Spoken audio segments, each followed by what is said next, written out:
Donc,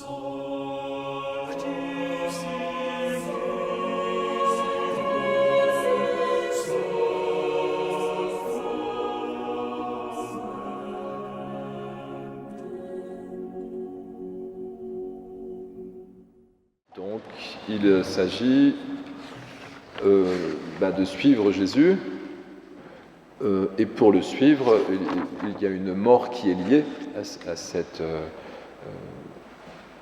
sequela Christi, la suite du Christ, marcher à la suite du Christ, parce que c'est ce que Jésus dit à Pierre, enfin, ou plutôt c'est ce que le Saint Jean dit dans son commentaire. Jésus signifiait par quel genre de mort Pierre rendrait gloire à Dieu. Voilà. Bon, alors on va refaire la petite explication habituelle. De fait, Pierre doit apprendre à mourir avec le Christ pour entrer dans sa passion, le suivre, parce qu'il a renié 3 fois, on se souvient, pour pouvoir entrer dans sa résurrection. Voilà. Bon, je sors d'une préparation au baptême à l'instant, c'est exactement ce que j'ai expliqué aux parents, qu'ils présentaient leur enfant pour ce changement d'état qui signifie une mort, pour avoir part à la résurrection. C'est tous les sacrements, c'est l'Eucharistie que nous allons célébrer. Nous célébrons la Passion. Je sais bien, tout se concentre dans des temps liturgiques, mais enfin tout est rassemblé en un instant. Le moment où nous prions Dieu, nous acceptons une certaine mort à nous-mêmes pour que l'Esprit Saint puisse nous accorder, c'est la gloire. Signifier quel genre de mort Pierre rendrait gloire à Dieu. Pour avoir part à la gloire de Dieu et le don de l'Esprit, la paix soit avec vous, il faut accepter le donateur. Et donc c'est toujours mourir à soi-même. Toutes nos liturgies sont construites, et nos églises aussi d'ailleurs, sur ce cheminement qui permet de suivre le Christ. Alors on avait donc une réunion du groupe Alpha cette semaine, et donc c'était justement autour de la Passion, de la résurrection. Et donc le texte biblique qui était à méditer, l'un des textes bibliques à méditer, parce qu'il y avait aussi celui avec les larrons, on va refaire Pâques, on va célébrer déjà. Mais vous aviez le texte qui rappelle ce que Jésus dit, que si vous préférez votre famille, vos enfants, vos conjoints, et voilà, votre entourage familial au Christ, vous ne pouvez pas le suivre, vous ne pouvez pas être mon disciple, dit Jésus.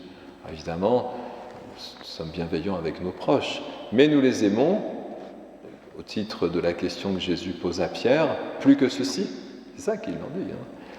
Pierre, m'aimes-tu plus que ceci? C'était la question que Jésus pose. Je vais vous le relire. Si, mon fils de Jean, m'aimes-tu vraiment plus que ceci? Donc les disciples, ceux qui sont avec lui sur la barque. Alors Pierre répond, oui Seigneur, je t'aime, sois le berger de mes agneaux. Si nous voulons être le berger au titre de notre foi pour nos proches, donc des éducateurs, si nous voulons aimer nos proches, eh bien, il va falloir d'abord choisir le Christ. Pourquoi ? Parce que sinon, nous serions tentés de mimétisme ou d'imposer à d'autres ou de orienter à la manière bien humaine, mais c'était ce qui était dit dans la première lecture. Il vaut mieux obéir à Dieu plutôt qu'aux hommes. Donc ça, c'est les apôtres en mauvaise posture. Vous avez le début de l'Église et les persécutions continuent. Constantin n'est pas encore arrivé. Et donc, les disciples, ils ont choisi de suivre le Maître plutôt que d'obéir aux pharisiens qui leur demandent de ne pas trop répandre la nouvelle de la résurrection. À partir du moment où j'aime mon prochain, donc le plus proche de moi, c'est que j'aime en lui ce qu'il porte, le Christ. C'est ça. Donc on choisit d'abord, la dimension, la beauté de l'autre, parce qu'il me montre Dieu. Et c'est le sacrement du frère, ça s'appelle. Mais pour cela, il faut d'abord effectivement laisser Dieu nous inspirer, mourir à soi-même, accepter l'Esprit Saint qu'il nous donne et qui nous guide pour regarder mes proches avec charité. C'est la question posée à Pierre 3 fois. Alors je vous refais le commentaire que j'ai fait au retour de Turquie. Quand les prêtres du quart sud-est sont allés sur les traces du concile de Nicée, Iznik, donc le cardinal Aveline rappelait, puis je l'ai réentendu cette semaine en formation des catéchistes à Gap, par un chapelain du lot, que la question qui est, donc l'amour se décline en grec sous 3 mots différents. Vous savez, l'éros, philios et agapé. La question que Jésus pose à Pierre, c'est « Est-ce que tu m'aimes d'agapé. L'agapé, c'est la charité.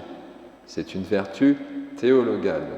C'est comme la foi et l'espérance. Nous qui sommes en jubilé cette année, donc vertu théologale, c'est un don de Dieu. Ce n'est pas nous qui avons la foi. C'est Dieu qui vous a donné la foi, que nous activons, hein, bien sûr. Mais c'est un don de Dieu. Donc ça peut nous rassurer d'ailleurs pour tous ceux qui pourraient dire les gens, ils n'ont plus la foi. Bon, alors il faut quand même évangéliser, hein, mais la foi est un don. Donc si on ne l'a pas, c'est qu'on ne l'a pas reçu. Voilà. Bon, je ferme la parenthèse. Donc la charité est un don de Dieu. Donc quand on demande la charité dans la prière eucharistique, c'est Dieu qui la donne. Donc Pierre dit à Jésus, Jésus dit à Pierre, est-ce que tu m'aimes de charité ? Est-ce que tu acceptes de mourir pour recevoir l'amour que Dieu te porte et pour pouvoir me suivre ? Et Pierre dit, oui Seigneur, je t'aime. Oui, mais il n'utilise pas le même verbe. Pierre, quand il répond, il utilise le mot philios, qui veut dire l'amitié. Mais c'est pas là, du coup, c'est plus une vertu théologale. Donc Jésus est patient, il répète une deuxième fois. Mais oui, mais Pierre, est-ce que tu m'aimes agapé ? Et Pierre lui répond, oui, je t'aime comme un ami. Donc Jésus est gentil parce qu'il descend au niveau de Pierre la troisième fois et lui dit, bon ok, est-ce que tu es mon ami ? Pour vérifier, il faut aller dans une concordance en grec, hein, vous verrez.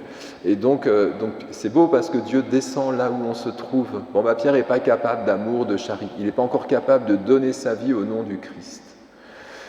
Mais Jésus descend pour le rejoindre là où il est et l'aider à progresser dans cette offrande, cette mort à soi-même, pour être conduit par l'Esprit Saint. Vous voyez, c'est bien fait l'Écriture. Et alors c'est positif parce que ça veut dire Dieu, il voit bien que si on n'est pas capable, Pierre donnera sa vie, hein. On est quand même en mode électoral en ce moment, vous le savez. Voilà. Il faut que les cardinaux réfléchissent en conclave pour trouver celui qui va servir l'Église. Enfin, nul n'est serviteur s'il n'est pas que serviteur. Nul n'est maître, hein, vous savez, dans l'Église. On est tous au service, tous. Mais pourquoi ? Parce que c'est Dieu qui nous appelle. Donc forcément, nous, on ne fait qu'être d'humbles serviteurs à celui qui nous a convoqués. Voilà, et puis qui nous permet au passage d'être heureux. Hein. Le but n'est pas de souffrir. Hein, donc. Bon. Alors si Pierre répond, c'est parce qu'il y a une joie spirituelle assortie. C'est pour ça que les disciples qui sont malmenés au début des premiers siècles, vous voyez bien, hein, ils sont carrément contents d'avoir été jugés dignes d'être maltraités au nom du Christ. Bon, on n'en est pas là, hein, mais enfin, ils ont quand même une joie spirituelle, évidemment, parce que quant à nous, nous sommes les témoins de tout cela, disent les disciples, hein, je vous ai ramené dans les Actes des Apôtres, nous sommes témoins de tout cela avec l'Esprit Saint que Dieu a donné à ceux qui lui obéissent. Obéir, écouter, mourir à soi-même, corps livré, sang versé, passion du Christ, sacrifice, les mots sont nombreux, hein, mais c'est toujours la même chose. C'est que nous acceptons que quelqu'un puisse nous inspirer le bon chemin. Et ça, c'est le chemin de l'amour. Donc nous pouvons aimer nos proches, bien sûr. Et Pierre doit aimer ses confrères, hein, dans la barque. Mais enfin, il les aimera vraiment que si il lâche prise, un peu. Je vous le dis tous les dimanches, non ? Quelque chose qui ressemble à ça à peu près. Bon, écoutez, il n'y a rien d'autre à célébrer parce que c'est la raison pour laquelle nous répondons à l'appel de Dieu en nous rendant à la messe le dimanche. Donc, avec le soir viennent les larmes, peut-être, a dit le psaume. Oui, si nous résistons et que nous ne voulons rien lâcher, du coup, ça devient forcément un peu étroit. Mais au matin, les cris de joie, disait le psaume. C'est le temps d'une gestation, le temps d'un enfantement. Il y a beaucoup d'images dans la Bible qui nous rappellent cette posture qui devient un mémorial sur l'autel pour l'Eucharistie. Hein. Faites ceci en mémoire de moi. Mais de quoi ? Pourrait lui demander Pierre, mais du corps livré et du sang versé. Si nous écoutons Dieu, nous acceptons de livrer notre corps et verser notre sang, symboliquement. Écoutez, c'est la croix qu'on a reçue sur le front du baptisé que nous étions autrefois. Nous avons été crucifiés avec le Christ, là où vous êtes signés au début de la messe, pour avoir part à sa résurrection et au don de l'Esprit. C'est logique, hein, c'est bien fait, moi, je trouve c'est intelligible en tout cas. Puis après, écoutez, on fait ce qu'on peut sur le chemin. Bon, voilà, peut-être pour traverser toutes les lectures, comme ça, j'ai rien oublié. Donc, l'Apocalypse nous disait que l'agneau, il est immolé, égorgé, et tout le monde est en adoration devant lui, sur l'agneau, sur le trône. Oui, mais c'est un agneau qui est égorgé quand même, debout. Et donc, cette figure de l'Apocalypse nous redit bien que Jésus, il est entré parfaitement et librement dans sa passion, et donc il a accepté au moment de l'épreuve qu'un autre lui mette sa ceinture. Le maître n'enseigne rien d'autre de ce qu'il a mis en pratique. Si Jésus peut dire à Pierre, parce qu'il l'a renié 3 fois, hein, vous avez bien compris pourquoi la question lui est posée. Je pense que vous avez aussi compris que la scène en Saint Jean nous renvoie au début de l'appel des disciples. Hein. La pêche miraculeuse, c'est au moment où Jésus monte dans la barque de Pierre et de son frère André. Et c'est exactement la même rhétorique. Ils ont pêché toute la nuit, ils n'ont rien pris. Ok, donc il faut un signe que si j'accepte de mourir à moi-même, la fécondité va suivre. Donc qu'est-ce qui se passe? Pierre lui dit, non, ça ne sert à rien, on a pêché toute la nuit. Et Jésus lui dit, ok, fais-moi confiance. Pose un acte de foi, lâche prise. Bon, d'accord, puisque tu le demandes, nous allons pêcher. Et la pêche est miraculeuse. Et vous vous souvenez ce que dit Pierre à la sortie? C'est au début, hein, c'est le tout début du ministère de Jésus.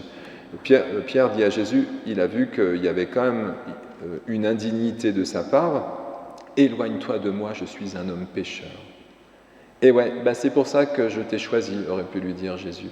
Parce que tu es pécheur, parce que tu vas te rendre compte que tu n'y arriveras pas avec tes forces et tes vertus, tu vas apprendre à me faire confiance pendant 3 ans, jusque sur le lac de Tibériade, au moment du 3e récit de la résurrection.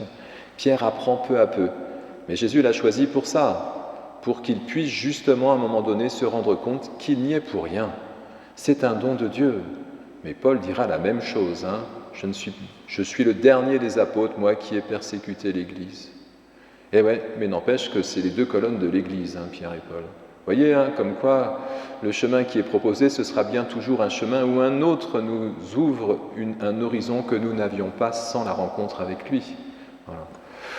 Donc, l'agneau est égorgé, évidemment, immolé. Et puis écoutez, c'est ce qui s'est passé le jour de votre baptême. Et c'est ce qui se passe dans tous les 7 sacrements que l'Église célèbre. Nous célébrons toujours la Passion, donc il y a une croix qui apparaît, pour recevoir le souffle de l'Esprit, et c'est déjà la Pentecôte. Et donc c'est l'envoi en mission.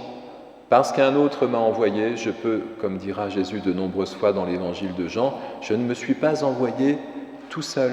Un autre m'a envoyé en mission. Jésus est le serviteur. Il écoute le Père. Il demande que la volonté du Père soit faite. Et on le sait très bien à Gethsémani, on l'a médité le vendredi saint. Père, non pas comme je veux, mais comme tu veux. Vous voyez, c'est lui, il a peiné, mais qui s'est accordé, écoutez, nous on s'entraîne.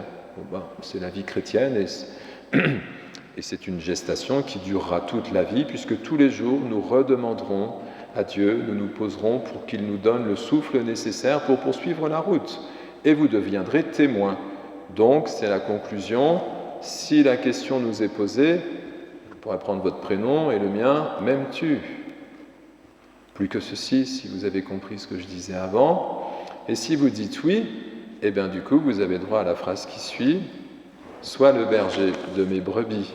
Écoutez, puissions-nous être, nous, brebis perdus, retrouvés par le berger, devenir à notre tour berger pour ceux qui nous entourent, en témoignant du don que Dieu nous a accordé personnellement et pour notre joie. Amen.